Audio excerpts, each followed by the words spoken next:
Hey, what's up guys, Omogonix here and welcome back to a brand new video here on the channel. So I guess you could call this like a channel update video of sorts, or just an update on me in general. I'm just going to be talking about my Unity tutorials, my games, stuff like that. So I guess if you do enjoy this video, do give it a like and comment down below your thoughts, and let's get started. So just before I do actually get started with things, I just do want to thank you guys for the support lately on both the channel and my games. Mooshie's Kitchen, actually my latest horror game that I've made. It's like a parody mascot horror game, like a comedy horror game type thing. It's now number 2 on Itch.io's popular section as of recording this video. Who knows, it could be higher or lower by the time you guys see this video. So yeah, but at the moment it's at number 2, and that is really cool to see. So yeah, I do thank everyone who's played that game for the support. It really is amazing.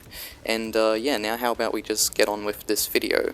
So the first thing that I want to talk about is my Unity tutorials. So when it comes to my Unity tutorials, right, lately I've been making a Slender Unity tutorial series where I teach you guys how to make like a Slender-like horror game in Unity.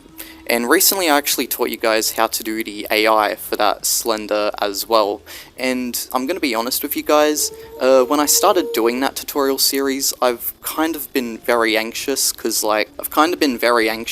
like, you know, I've never actually done a Slender AI before. You know, I know how to teleport things. That was going to be the easy part, you know, doing the random teleportation for Slender. That was going to be the easy part for the AI.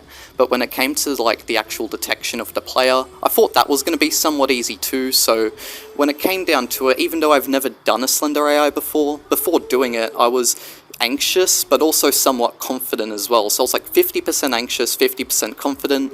The thing is too, I've made a Slender-like horror game before called Swamp Sim Relayered. If you don't know what it is, it's basically like a remake of a horror game called Swamp Sim Horror, which is a Slender clone where you have to find 8 onions in Shrek's swamp and then escape. So when it comes to making Slender-like horror games, I can do that. I know how to make Slender-like horror games. But the hard part for me for this tutorial series was making the AI, considering the fact that I've never made a Slender AI before.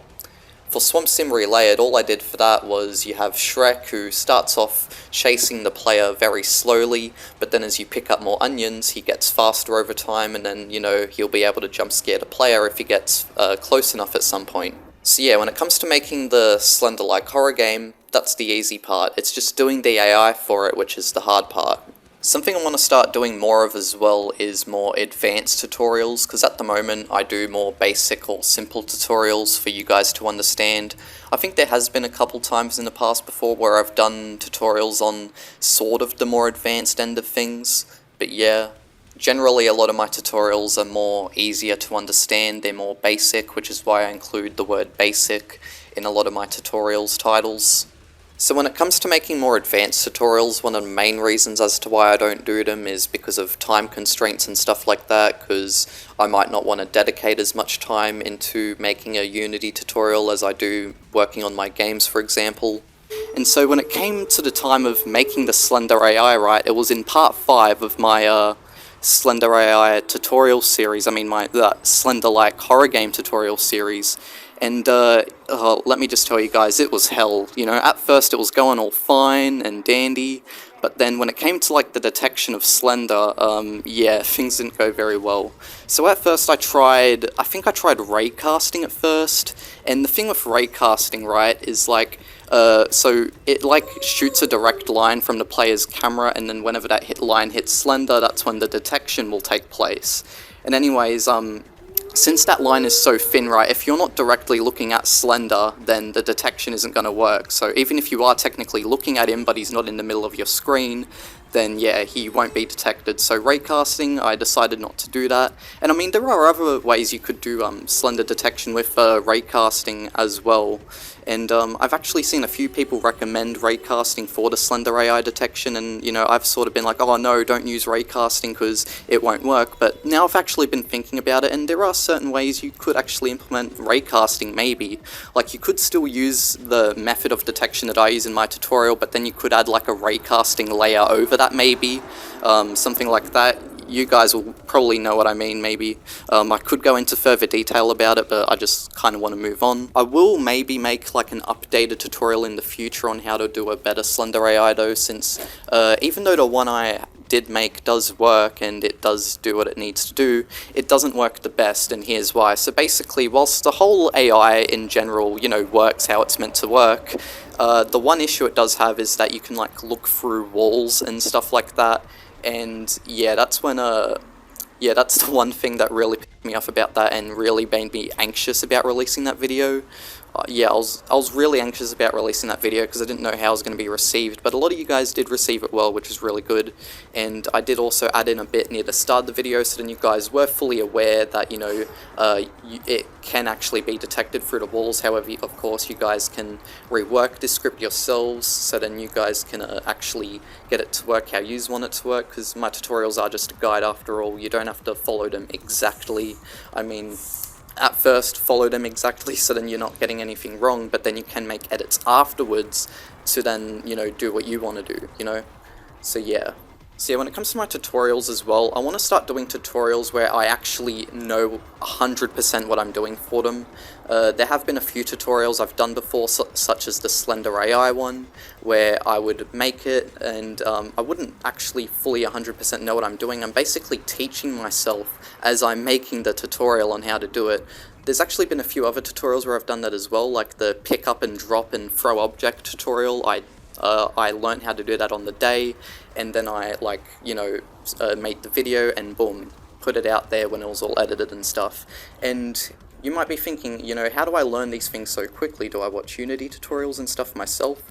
And the answer is no. I usually just teach myself using the methods that I currently already know, and I do look at Unity documentation sometimes. That's one way I teach myself a lot, because I did used to watch Unity tutorials growing up, but I eventually stopped at some point because I just found for myself personally it wasn't the best way for me to learn. For you guys it may be a good way for you to learn, but for me personally it just wasn't really the best way. And how ironic is that, because here I am making Unity tutorials now, and you know, I don't even watch them myself these days.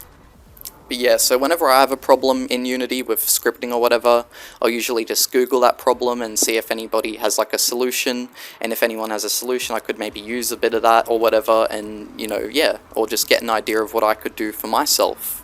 And sometimes if there are no solutions online, I'll just think of one myself. But yeah, that's the thing with me, and I just do want to say this as well, guys, because I do notice that a lot of you guys who do have trouble with my tutorials, you might like DM me on Discord or comment down the YouTube comments, you know, asking for help. And you know, I do understand that is completely understandable, but just to understand as well that I'm not always there to help, and you know, even if I do try to help, I might not always give the best advice, because you know, I'm kind of in a rush and stuff. And yeah, it's nothing against you guys, it's just me, like, you know, rushing and stuff because I just like to get a lot of stuff in my day done personally, and yeah. But if you guys do have troubles, I do like advise you all to just Google your problems maybe, look for Unity documentation and teach yourself how to code like that, and yeah, watch other tutorials as well. You know, just do all sorts of things to teach yourself, I guess. Everyone's different, everyone learns different ways, you know, like, yeah. And I'm not the best programmer myself either. I've still got a long way to go to get to being, you know, what I consider, I guess, really, really good.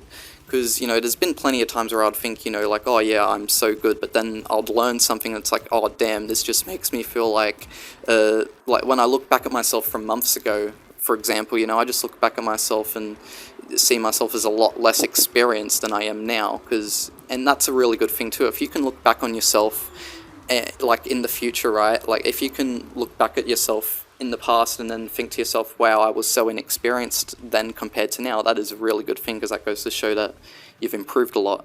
Recently, I'm making a game right now which I can't actually talk about, but it is going to be pretty cool. I think you guys will like it, and it will be on Steam as well. But anyways, in that game there's like a thing where the little friends you have, I'm not going to go into too much detail about it, but these little friends you have, right, they can like follow you around and stuff, and when they get a certain distance away from the player, they'll just like stop and stand there idle. You know, they're just like little friends that follow you around, and I want to teach a cool tutorial on how to do that, since I know how to do that pretty well. And you know, there's a bunch of things I want to teach how to do well, and just updated tutorials on things as well.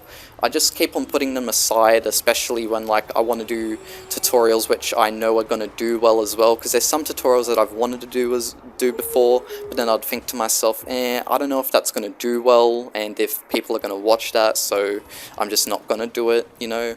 So yeah, I do want to stop doing that. I just want to do tutorials which I know how 100% to do. Because with a lot of the tutorials that I do on my channel, right, you know, they do work, but then there may be some which may have a few issues here and there, like a few bugs or so, and, you know, that's understandable. I'm not a perfect human being, but, yeah. I will always continue to improve, though. I just want to let you guys know that. And, yeah, thanks for listening to this rambling. I did not know I was going to go for this long. This recording is currently 9 minutes and 33 seconds long. As of recording this, I don't know how it's going to be, how long it's going to be for you guys. There'll probably be a bit cut out, like a few ums and ahs and wherever there's dead air, but yeah.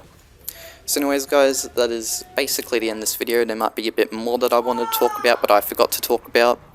And sorry about all the background noise, it's pretty noisy here since it's daytime. And this is also another reason to why I don't use my voice in my videos as well. This is actually the main reason. Yeah. The other reason I brought up about it being easier to record, that's pretty much the secondary reason.